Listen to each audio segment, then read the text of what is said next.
மத்தி மீனுன்னு சொல்லுவாங்க. இதுக்கு தேவையான பொருட்கள் பார்த்தோம்னா 4 காஞ்ச மிளகாய், 4 சின்ன வெங்காயம் தோல் உரிச்சு வச்சுக்கணும், 4 பூண்டு தோல் உரிச்சு வச்சுக்கணும். இது 4 காஞ்ச மிளகாவ நம்ம தேங்காய் கூட அரைக்கிறதுக்காக எடுத்து வச்சுக்கலாம்.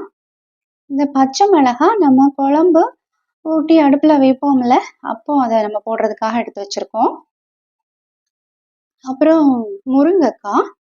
முருங்கைக்காய் வந்து நம்ம சின்னதா 2ஆ ஸ்லைஸ் பண்ணி வச்சிருக்கோம்.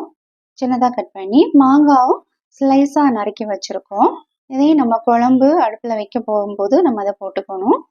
அரைக்கிறதுக்காக எடுத்து வச்சிருக்கிற தேங்காய் கூட, காஞ்ச மிளகாய் கூட, ஜீரகம், நல்ல மிளகு இது 2யும் எடுத்து வச்சுக்கிறோம்.